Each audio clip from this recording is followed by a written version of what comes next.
दोस्तों नमस्कार। मैं नाथ सोनांचली कथा कहानी और उपन्यास के इस अंक के साथ पुनः हाजिर हूँ। दोस्तों इस समय हम लोग सुन रहे हैं उपन्यास द गाइड, जिसे लिखा है R.K. नारायण ने।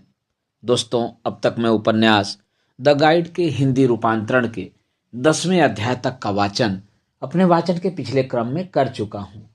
आज लीजिए सुनिए उपन्यास द गाइड के हिंदी अनुवाद के 11वें अध्याय का वाचन मेरे अर्थात नाथ सोनांचली के स्वर में। राजू की कहानी तड़के मुर्गे की बाग के वक्त तक चलती रही। बेलान सीढ़ियों पर बैठा प्राचीन पत्थरों की रेलिंग का सहारा लेकर बड़े मनोयोग से सारी कहानी सुन रहा था। रात भर बोलते रहने के कारण राजू का गला दुखने लगा था। गांव के लोग अभी नहीं जागे थे। बेलान एक लंबी उबासी लेकर खामोश हो गया। राजू ने अपने जन्म से लेकर जेल से छूटने तक की सारी बातें बिना कुछ छिपाए बता दी। उसका ख्याल था कि बेलान ग्लानि से उठकर कहेगा, हम तुम्हें धर्मात्मा समझते रहे थे। अगर तुम्हारे जैसा आदमी तपस्या करेगा तो जो थोड़ी बहुत वर्षा की आशा है वह भी नहीं आएगी। हम तुम्हें यहाँ से उठाकर फेंक दें, उससे पहले ही तुम यहाँ से चले जाओ। तुमने हमें धोखा दिया है। राजू इन्हीं शब्दों के इंतजार में था, मानो उसे क्षमा मिलने वाली हो। वह बेलान की खामोशी को परेशानी और चिंता से देख रहा था, मानो दूसरी बार जज उसे फैसला सुनाने वाला हो। फर्क इतना था कि अदालत के जज की बजाय यह जज ज्यादा सख्त मिट्टी का बना था। बेलान खामोश रहा, इतना खामोश कि राजू को डर लग रहा था कि कहीं उसे नींद न आ गई हो। राजू ने पूछा, अब तुमने मेरी सारी बात सुन ली? उसका स्वर ऐसे वकील की तरह था जिससे गलतफहमी हो गई हो कि जज ने उसकी तरफ ध्यान नहीं दिया। हाँ स्वामी जी। स्वामी शब्द सुनकर राजू को आश्चर्य हुआ। उसने पूछा, तुम्हारा क्या विचार है? ऐसे सवाल का जवाब देने के लिए बेलान को बाध्य होना पड़ा, इसलिए उसे बड़ी तकलीफ हुई। उसने कहा, स्वामी जी पता नहीं क्यों आपने मुझ तुच्छ दास को इतनी लंबी कहानी सुनाई। इस व्यक्ति के मुख से निकलने वाले हर आदर सूचक शब्द ने राजू के दिल को तीर की तरह भेद दिया। राजू ने भवितव्यता के आगे झुककर सोचा, यह आदमी अब मुझे नहीं छोड़ेगा और फौरन खत्म कर देगा। गहरी सोच के बाद न्यायाधीश उठ खड़ा हुआ और बोला, मैं नित्य कर्म से निपटने के लिए गांव जा रहा हूं। बाद में मैं यहां आऊंगा। मैंने जो बातें यहां सुनी है उनकी चर्चा किसी से नहीं करूंगा। उसने नाटकीय ढंग से अपने सीने पर मुक्का मारकर कहा, यह रहस्य यहीं बंद रहेगा। फिर साष्टांग प्रणाम करके वह सीढ़ियों से उतर गया और रेतीली नदी की तरफ चला गया। किसी अखबार का संवाददाता गांव में आ गया था। उसे इस खबर का सुराग लग गया था। सरकार ने सूखा पड़ने से पैदा हुई परिस्थितियों की जांच और उन्हें दूर करने का सुझाव देने के लिए एक कमीशन भेजा था। उसी के साथ एक प्रेस संवाददाता भी आया था। गांव में घूमते हुए उसने स्वामी जी के विषय में सुना था और वह नदी पार मंदिर में गया था। फिर उसने मद्रास में अपने अखबार को एक तार भेजी थी। वह अखबार हिंदुस्तान के सभी शहरों में जाता था। खबर का शीर्षक था, सूखा दूर करने के लिए सन्यासी की तपस्या। उसके साथ संक्षिप्त विवरण था। यहीं से शुरुआत हुई। जनता का कौतूहल जागृत हुआ। लोग अखबार के दफ्तर को घेर कर और खबरों की मांग करने लगे। रिपोर्टर को वापस गांव में जाने का हुक्म मिला। उसने तार भेजी। व्रत का 5वां दिन। उसने सारा दृश्य बयान किया, किस तरह स्वामी जी नदी के किनारे आकर उद्गम की तरह मुंह करके सुबह 6 से 8 बजे तक घुटने तक पानी में खड़े होकर आंख मूंदे हाथ जोड़े कुछ बोला करते हैं। गांव में घुटने तक गहरा पानी मिलना मुश्किल था, लेकिन गांव वालों ने रेत में गड्ढा खोदकर दूर दूर के कुओं से पानी लाकर भर दिया था ताकि स्वामी जी के लिए घुटने तक का पानी रहे। 2 घंटे वहां खड़े रहने के बाद स्वामी जी धीरे धीरे सीढ़ियां चढ़कर मंदिर के खंभों वाले हाल में एक चटाई पर लेट जाते थे। उनके भक्त लगातार उन पर पंखा करते रहते थे। बहुत भारी भीड़ रहती है, लेकिन स्वामी जी किसी की तरफ नहीं देखते। उसका व्रत संपूर्ण था। उसने लेटकर आंखें मूंद ली ताकि उसका व्रत सफल हो। इसी उद्देश्य के लिए उसने अपनी सारी शक्ति एकत्रित कर रखी थी। जब वह पानी में नहीं खड़ा होता था तो समाधि लगाकर बैठा रहता था। गांव वाले अपने कामकाज छोड़कर सारा वक्त इस महात्मा के पास बैठे रहते थे। जब वह सोता था तब भी वे उसकी रक्षा करते थे। इतनी भीड़ के बावजूद खामोशी छाई रहती थी। लेकिन दिन ब दिन भीड़ बढ़ती जा रही थी। हफ्ते बाद तो वहां बड़ा शोर शराबा सुनाई देने लगा। बच्चे चीखते हुए खेलने लगे। औरतें टोकरियों में पतीले, ईंधन और खाने के सामान लाने लगीं और वहीं खाना पकाने लगी। नदी के दोनों किनारों पर धुआं ही धुआं दिखाई देता था। पिकनिक करने वालों की टोलियां वहां आने लगीं। धूप में औरतों की रंगीन साड़ियां चमकने लगीं। मर्दों ने भी भड़कीले कपड़े पहने थे। बैलों का जुआ उतारकर उन्हें पेड़ों तले खड़ा कर दिया गया था। भूसा खाते वक्त उनकी गर्दन की घंटियां बजने लगती थीं। लोग पानी के छोटे छोटे चह बच्चों के इर्द गिर्द इकट्ठे होने लगे। जब राजू की आंखें खुलती तो वह इस दृश्य को देखता। वह धुएं का अर्थ समझता था, अर्थात लोग खा पी रहे हैं और मजे उड़ा रहे हैं। वह सोचने लगा कि लोग क्या खा रहे हैं। घी और केसर वाला पुलाव, साथ में सब्जियां कौन सी होंगी? शायद सूखे में कोई सब्जी नहीं उगेगी। इस दृश्य से उसे बड़ी चोट पहुंचती। दरअसल यह उसके व्रत का चौथा दिन था। खुशकिस्मती से पहले दिन उसने थोड़ा सा बासी भोजन एक एल्युमिनियम के बर्तन में डालकर मंदिर के भीतरी हिस्से में एक पत्थर के खंभे के पीछे छिप कर रख दिया था। छाछ में मिले चावल और सब्जी। पहले दिन खुशकिस्मती से दिन की प्रार्थना के बाद रात को उसे थोड़ा समय मिल गया था। तब इतनी भीड़ नहीं थी। बेलान को गांव में कुछ काम था। वह पीछे दो आदमियों को स्वामी जी की देखभाल के लिए छोड़कर चला गया था। स्वामी जी खंभों वाले हाल में चटाई पर लेटे थे और दो ग्रामीण उनके चेहरे पर ताड़ के बड़े से पंखे से हवा कर रहे थे। दिन भर भूखा रहने के बाद राजू थक गया था। उसने कहा, तुम लोग चाहो तो सो जाओ, मैं अभी आता हूं। वह कामकाजी मुद्रा में उठा और मंदिर के भीतरी हिस्से में चला गया। मुझे उन लोगों को यह बताने की जरूरत नहीं है कि मैं क्यों और कहाँ जा रहा हूं या कितनी देर में लौटूंगा। उसे गुस्सा आया। उसके एकांत में बाधा पड़ गई थी। लोगों की नज़रें हर वक्त जंगली बिल्ली की तरह उस पर गड़ी रहती थी, जैसे वह कोई चोर हो। मंदिर के भीतरी स्थान पर पहुंचकर उसने आले में हाथ डालकर एल्युमिनियम का बर्तन निकाला और चबूतरे के पीछे बैठकर 3 या 4 बड़े कौरों में बिना किसी आवाज के सारा खाना निगल गया। 2 दिन का बासी चावल सूख कर सख्त हो गया था। उसका स्वाद बेहद बिगड़ा हुआ था, लेकिन उससे राजू की क्षुधा शांत हो गई। ऊपर से उसने पानी पी लिया और पिछवाड़े के आंगन में जाकर बिना आवाज के कुल्ली की। वह नहीं चाहता था कि वापस चटाई पर लेटते वक्त उसके मुंह से खाने की बास आए। चटाई पर लेटकर वह सोचने लगा। वह इन सारी बातों से तंग आ गया था। वह सोचने लगा कि जब भीड़ बहुत जम जाएगी तो क्या वह चबूतरे पर खड़ा होकर चिल्ला नहीं सकेगा, सब के सब यहाँ से चले जाओ, मुझे अकेला रहने दो, मैं तुम्हारा उद्धार नहीं कर सकता। अगर तुम्हारा विनाश हो रहा है तो संसार की कोई शक्ति तुम्हें बचा नहीं सकती। मुझे भूखा रहकर तपस्या करने के लिए क्यों मजबूर करते हो? लेकिन इससे कोई फायदा नहीं होगा। वे इसे मजाक समझकर हंसेंगे। अब वह इस सीमा तक पहुंच गया है कि आगे जाने की गुंजाइश नहीं है। इस एहसास से दूसरे दिन उसे मुसीबत झेलने में कुछ ज़्यादा मदद मिली। एक बार फिर वह पानी में खड़ा होकर पहाड़ियों की तरफ देखने लगा, जहाँ पिकनिक करने वाले लोगों की टोलियाँ सब तरफ फैली थीं। रात के वक्त वह फिर बेलान को छोड़कर एल्युमिनियम के बर्तन में रखे बचे खुचे खाने की तलाश में चला गया। यह काम उसने नितांत हताश भाव में किया। वह अच्छी तरह जानता था कि वह पहली रात ही सारा बर्तन खाली कर चुका था। फिर भी बचकाने ढंग से वह किसी चमत्कार की आशा कर रहा था। जब लोग मुझसे चमत्कारों की आशा रखते हैं तो मैं सबसे पहले एल्युमिनियम के बर्तन से ही चमत्कार क्यों न शुरू करूं? उसने जल भूनकर सोचा। उसे कमजोरी महसूस हो रही थी। अपने भंडार की रिक्तता पर उसे गुस्सा आ रहा था। क्षण भर के लिए उसने सोचा कि क्या वह अंतिम बार बेलान से भोजन की याचना कर सकता है या नहीं। अगर बेलान उसकी प्रार्थना स्वीकार कर ले तो उसके प्राण बच सकते हैं। बेलान को असलियत का पता होना चाहिए, लेकिन वह मूर्ख भी राजू को उद्धारक ही समझेगा।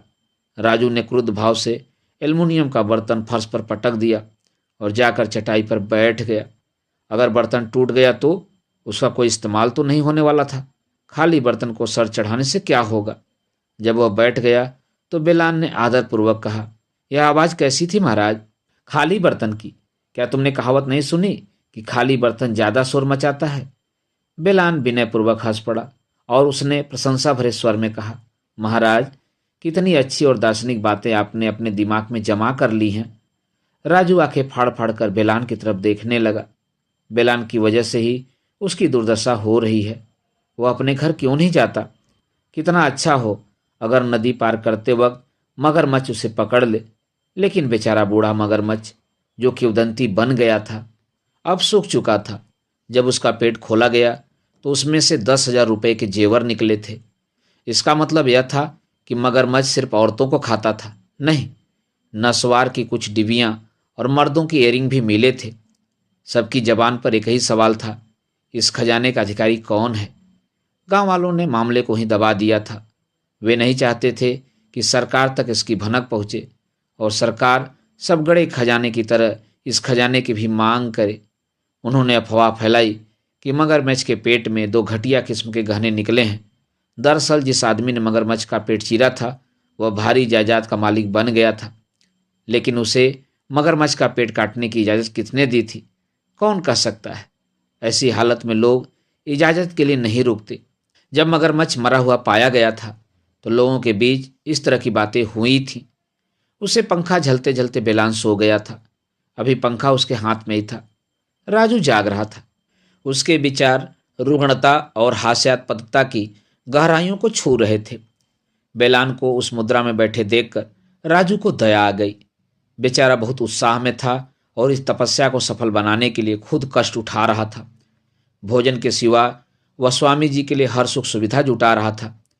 राजू ने मन ही मन कहा, भोजन की इच्छा करने की बजाय क्यों न उस बेचारे को मौका दिया जाए। भोजन तो उसे किसी सूरत में नसीब नहीं हो सकता। बदला लेने की भावना से उसने फैसला किया, मैं भोजन के विचारों को दिल से निकाल दूंगा। आगामी 10 दिनों में मैं जीभ और पेट संबंधी किसी बात को मन में नहीं आने दूंगा। इस इरादे से उसमें एक विशेष प्रकार की शक्ति आ गई। उसने इस ढंग से सोचना शुरू किया, अगर मेरे भूखे रहने से वृक्षों पर पत्तियां आ सकती हैं और घास उग सकती है तो मैं क्यों न पूरी तरह भूखा रहूं। जीवन में पहली बार वह संजीदगी से किसी बात के लिए प्रयत्न कर रहा था। पहली बार वह संपूर्ण भाव से पैसे और प्यार के बाहर अपनी शक्तियों को लगा रहा था। वह पहली बार ऐसा काम कर रहा था जिसमें उसकी व्यक्तिगत दिलचस्पी नहीं थी। अचानक उसमें इतना उत्साह आ गया कि कठिन परीक्षा में से गुजरने के लिए उसमें एक नए बल का संचार हो गया। उपवास के चौथे दिन उसमें काफ़ी फुर्ती थी। वह नदी के पास गया। आंखें बंद करके उसने प्रार्थना की कि इंद्र देवता पानी बरसाकर मानवता की रक्षा करें। उस प्रार्थना की अपनी लय थी जिसे दोहराते दोहराते उसका सर चकराने लगा। लगातार ठंडे पानी के स्पर्श से उसके घुटने सुन्न हो गए थे। भूखे रहने से उसे लग रहा था जैसे वह हवा में उड़ रहा हो। यह अनुभूति उसे सुखद मालूम हुई। वह सोचने लगा, बेलान यह सुख मुझसे नहीं छीन सकता। आसपास लोगों का शोर बढ़ता ही जा रहा था। उसी अनुपात में अपनी परिस्थिति के प्रति उसकी चेतना धीरे धीरे लुप्त होती जा रही थी। उसके जाने बगैर ही दुनिया उसके इर्द गिर्द इकट्ठी होने लगी थी। यह घुमक्कड़ पत्रकार की कलम का चमत्कार था। इसका असर दूर दूर तक पड़ा। सबसे पहले रेलगाड़ियों पर दबाव पड़ा। रेलवे विभाग को मालगुड़ी के लिए स्पेशल ट्रेनें चलानी पड़ी। लोग फुटबोर्डों पर लटक कर और डिब्बों की छतों पर बैठकर सफ़र करने लगे। मालगुड़ी का छोटा सा स्टेशन मुसाफिरों से भर गया। स्टेशन के बाहर बसें खड़ी रहती थीं। कंडक्टर जोर से चिल्लाते थे, स्पेशल बस मंगला जा रही है, जल्दी करो जल्दी करो। लोग स्टेशन से निकलकर भगदड़ मचाते हुए बसों पर सवार हो जाते। गफूर की टैक्सी दिन में कम से कम 1 दर्जन चक्कर लगाती थी। सारी भीड़ मंगला पहुंचकर नदी के इर्द गिर्द जमा हो जाती थी। लोग रेतीले किनारे पर, उसके पत्थरों पर और घाटों की सीढ़ियों पर, सामने किनारे पर जहाँ भी जगह मिलती थी बैठ जाते थे। इस इलाके में कभी इतनी भीड़ इकट्ठी नहीं हुई थी। बांस गाड़कर ऊपर से फूस की छत डालकर रातों रात जैसे किसी जादू के जोर से दुकानें खड़ी कर ली गईं, जिनमें रंगीन सोडा वाटर की बोतलें, केलों के गुच्छे और नारियल की टाफियां बिकने लगीं। चाय प्रचार बोर्ड ने चाय का एक बड़ा सा स्टॉल लगा लिया। मंदिर की दीवार पर चारों तरफ नीले पहाड़ों की ढलानों और हरे चाय बागानों की तस्वीरें चिपका दी गईं। चाय बोर्ड वाले चीनी के प्यालों में दिन भर लोगों को मुफ्त चाय पिलाते थे। जनता मक्खियों की तरह चाय पर मंडराती थी और मक्खियां प्यालों और चीनी के बर्तनों के इर्द गिर्द मंडराती थीं। मक्खियों की वजह से स्वास्थ्य विभाग को डर लगा कि बिना पानी के कहीं उस भीड़ वाली जगह में कोई महामारी न फूट निकले। खाकी वर्दी वाले हेल्थ इंस्पेक्टरों ने चप्पे चप्पे जमीन पर डीडीटी छिड़की और लोगों को हैजा, चेचक, टाइफाइड और न जाने किस किस बीमारी से बचने के लिए टीका लगवाने की सलाह देने लगे। कुछ छोकरों ने तमाशे की खातिर अपनी बाहें आगे कर दी, जबकि बाकी भीड़ तमाशबीन बनी देखती रही। मंदिर की पिछली दीवार खाली थी। वहां जमीन साफ करके लोगों के बैठने का और फिल्म शो दिखाने का प्रबंध किया गया। वृक्षों की मुरझाई टहनियों पर लाउडस्पीकर टांग दिए गए और लोकप्रिय फिल्मी गीतों के रिकॉर्ड बजाकर लोगों का ध्यान आकर्षित किया गया। मर्दों, औरतों और बच्चों की भीड़ फिल्म शो देखने के लिए इकट्ठी होने लगी। सारी फिल्में मलेरिया, प्लेग, तपेदिक और बीसीजी के टीकों के बारे में थी। जब पर्दे पर मच्छर की बृहदाकार तस्वीर दिखाई गई तो एक किसान ने कहा, इतने बड़े मच्छर, तभी तो उन मुल्कों में लोगों को मलेरिया होता है। हमारे यहाँ के मच्छर इतने छोटे होते हैं कि वे मासूम होते हैं। यह सुनकर मलेरिया पर भाषण देने वाला आदमी इतना उदास हो गया कि वह 10 मिनट तक खामोश रहा। स्वास्थ्य के बाद उसने भारत सरकार द्वारा निर्मित बांधों और नदी योजनाओं की तस्वीरें दिखाई, जिनमें मंत्रीगण भाषण दे रहे थे। मंदिर से दूर एक आदमी ने बांस पर निशान का तख्ता लगाकर जुए का अड्डा खोला था और एक फूहड़ सा गोल झूला भी लगाया था, जो दिन भर चरमराता रहता था। बहुत से फेरी वाले भी बैलून, सरकंडे की सीटियां और मिठाइयां बेचते हुए भीतर बाहर आ जा रहे थे। लोगों की एक बड़ी भीड़ महात्मा के इर्द गिर्द भक्तिभाव से खड़ी रहती थी। वे राजू के चरणों के नीचे से जल लेकर अपने सिरों पर छिड़कते थे। जब तक आयोजनकर्ता बेलान मिन्नत नहीं करता था, मेहरबानी करके चले जाइए।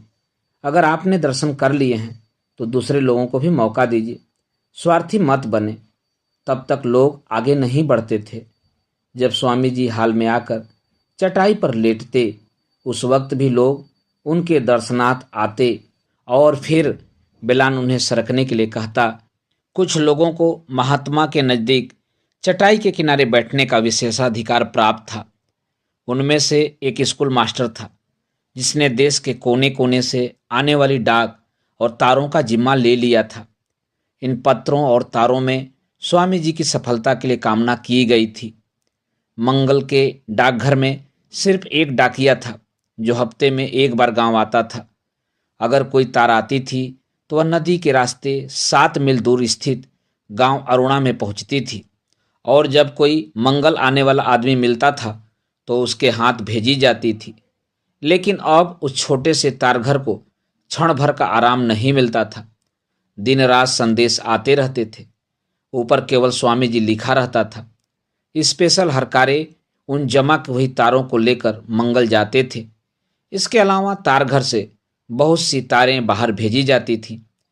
मंगल में प्रेस रिपोर्टरों का जमघट था, जो लगातार घंटों घंटों की खबरें सारी दुनिया को भेजते रहते थे। वे लोग बड़े धौंस वाले थे। तारघर का बाबू उनसे डरता था। वे उसकी खिड़की खटखटा कर कहते, अर्जेंट। फिर जेब से पुलिंदे, फोटोग्राफ और रीलें निकालकर फौरन भेजने के लिए कहते, अर्जेंट अर्जेंट। अगर आज यह पुलिंदा मेरे दफ्तर न पहुंचा तो। फिर वे तार बाबू को तरह तरह के डर दिखाते और खौफनाक बातें कहते। Press urgent, press urgent. वे चिल्लाते रहते जब तक तार बाबू विक्षिप्त न हो जाता। उसने बच्चों से वादा किया था कि वह उन्हें स्वामी जी के दर्शन कराने ले चलेगा। बच्चे चिल्लाते, वहाँ अली बाबा की फिल्म भी दिखाई जा रही है, एक दोस्त ने बताया है। लेकिन बेचारे बाबू को अपना वादा पूरा करने का समय ही नहीं मिलता। जब प्रेस वालों का उत्पात कुछ शांत होता तो बाहर से संदेश आने शुरू हो जाते और तारों की खटखट सुनाई देने लगती। अब तक उसकी जिंदगी चैन से गुजरी थी। अब उस पर इतना बोझ आ पड़ा था कि वह पागल होने लगा था। जब भी उसे दम लेने का मौका मिलता, वह अपने सभी अफसरों को SOS भेजता। आज 200 तारें आईं और गईं, मैं रिलीफ चाहता हूँ। सड़कों पर इतना ट्रैफिक था कि तिल रखने की जगह नहीं थी। बैलगाड़ियों, बसों, साइकिलों, जीपों, हर किस्म और उम्र की मोटर कारों का तांता लगा था। पैदल चलने वाले हाथों में छोटी और बड़ी टोकरियां लिए खेतों को पार कर रहे थे। जिस तरह चींटी दल मीठे के ढेर पर जमा होता है, स्वामी जी के नज़दीक बैठे लोगों के संगीत के स्वर हवा में गूंज रहे थे। वे लोग हारमोनियम और तबले के साथ भक्ति के गीत गा रहे थे। यहाँ सबसे ज़्यादा व्यस्त आदमी एक अमेरिकन था, जिसने कार्डराय की पतलून के ऊपर पतली सी एक बुशर्ट पहन रखी थी। उपवास के 10वें दिन वह एक जीप में आया था, जिसके पीछे एक ट्रेलर लगा था। वह धूल में अंटा हुआ था और उसके बाल बिखरे थे। आते ही फौरन वह काम में जुट गया। मद्रास में उसने एक दुभाषिया जुटा लिया था और वह 375 मील का सफ़र करके यहाँ पहुँचा था। हर चीज़ को एक तरफ धकेल कर उसने क्षण भर इधर उधर देखने के बाद अपनी जीप मंदिर के पिछवाड़े की झाड़ी के पास खड़ी कर दी। फिर वह कूद कर सबको पीछे छोड़ता हुआ खंभों वाले हाल में पहुंचा। दोनों हाथ जोड़कर उसने स्वामी जी को नमस्ते कहा। भारत में उतरते ही वह नमस्ते करना सीख गया था और उसने भारतीय शिष्टाचार की शिक्षा ले ली थी। राजू ने दिलचस्पी से उनकी तरफ देखा। गुलाबी चेहरे वाली यह विशाल नई आकृति एक नई चीज थी। अमेरिकन ने झुककर स्वामी के पास बैठे हुए स्कूल मास्टर से पूछा, क्या मैं इनसे अंग्रेजी में बात कर सकता हूँ? हाँ, इन्हें अंग्रेजी आती है। अमेरिकन मुश्किल से फर्श पर भारतीय ढंग से पालथी मारकर बैठने में सफल हुआ। उसने झुककर स्वामी से कहा, मैं जेम्स जे मेलान हूँ। मैं कैलिफोर्निया से आया हूँ। मेरा काम फिल्म और टेलीविज़न शो प्रोड्यूस करना है। जो कुछ यहाँ हो रहा है उस पर मैं फिल्म बनाने आया हूँ। इसके बाद मैं अपने देशवासियों को यह फिल्म दिखाऊंगा। नई दिल्ली से मुझे आज्ञापत्र मिल गया है जो मेरी जेब में है। क्या मुझे आपकी आज्ञा मिलेगी? राजू ने इस बात पर गौर किया, फिर शांत भाव से सर हिला दिया। Okay, thanks a lot. लेकिन क्या आप मुझे अपनी एक तस्वीर लेने देंगे? मैं आपको डिस्टर्ब नहीं करूँगा। अगर मैं कुछ चीज़ें लाकर तार और बत्तियाँ यहाँ लगा दूँ तो क्या इससे आपको तकलीफ पहुँचेगी? नहीं, तुम अपना काम कर सकते हो, स्वामी ने कहा। अमेरिकन अब व्यस्त हो गया। अपने ट्रेलर को लाकर ठीक से खड़ा किया और जनरेटर चालू किया। उसकी घर्राहट में बाकी सारी आवाज़ें डूब गईं। बहुत से मर्द, औरतें और बच्चे तमाशा देखने के लिए जमा हो गए। कैंप के दूसरे आकर्षण फीके पड़ गए। जब मेलॉन ने तारे खींचनी शुरू की तो भीड़ उसके पीछे पीछे जाने लगी। वह मैत्रीपूर्वक मुस्कुराता हुआ अपना काम पूरा करने लगा। बेलान और एक दो दूसरे आदमी चिल्ला उठे, क्या यह मछुओं का बाजार है? जिन लोगों के पास और कोई काम नहीं वे यहाँ से चले जाएं। लेकिन इस आदेश का किसी पर असर नहीं हुआ। वे खंभों और चबूतरों पर चढ़ गए। नज़दीक से तमाशा देखने के लिए हर किस्म के स्थानों पर इकट्ठा हो गए। किसी की तरफ ध्यान दिए बगैर मेलोन अपने काम में लगा रहा। जब लाइटें तैयार हो गई तो उसने कैमरा लेकर लोगों की, मंदिर की और अनेक कोण से, दूरियों से स्वामी जी की तस्वीरें खींची और कहा, माफ़ कीजिएगा स्वामी जी, हो सकता है ये लाइटें तेज हों। तस्वीर लेने के बाद उसने एक माइक्रोफोन स्वामी जी के चेहरे के पास रखकर कहा, आइए बातें करें। ओके, बताइए आपको यहाँ कैसा लगता है? मैं सिर्फ अपना कर्तव्य पूरा कर रहा हूँ। मेरी नापसंदगी या पसंदगी का कोई सवाल नहीं है। आपको उपवास किए अब कितने दिन हो गए हैं? 10 दिन। आपको कमजोरी महसूस हो रही है? हाँ। आप उपवास कब तोड़ेंगे? क्यों नहीं? क्या उपवास से सारे युद्ध खत्म हो सकते हैं और संसार में शांति स्थापित हो सकती है? हाँ। क्या आप हर एक आदमी को उपवास रखने की सलाह देते हैं? हाँ। जाति भेद के बारे में आपकी क्या राय है? क्या यह दूर हो रहा है? हाँ। क्या आप हमें अपने प्रारंभिक जीवन के बारे में कुछ बताएंगे? मुझसे क्या कहलवाना चाहते हो? मिस्टर मिसाल के लिए क्या आप सदा से योगी रहे हैं? हाँ, कुछ सीमा तक रहा हूँ। लगातार बातचीत करना स्वामी जी के लिए बहुत कठिन हो रहा था। वह थक कर फिर चटाई पर लेट गया। बेलान और दूसरे लोग चिंतित भाव से देखने लगे। स्कूल मास्टर ने कहा, वे थक गए हैं। अच्छा, मैं सोचता हूँ कि कुछ देर इन्हें आराम करने दिया जाए। मुझे अफसोस है कि मैंने आपको तंग किया, अमेरिकन ने कहा। स्वामी जी आंखें बंद करके लेट गए। सरकार ने स्वामी जी के स्वास्थ्य की देखभाल के लिए 2 डॉक्टर भेजे थे। उन्होंने स्वामी जी की नब्ज और दिल की जांच की, फिर उन्हें चटाई पर लिटा दिया। भीड़ में खामोशी छा गई। बेलान तेजी से पंखा चलाने लगा। वह बड़ा परेशान और दुखी दिखाई दे रहा था। दरअसल उसने भी हमदर्दी दिखाने के लिए उपवास रखा था, लेकिन अब वह एक दिन छोड़कर बिना नमक की उबली हुई सब्जियां खाने लगा था।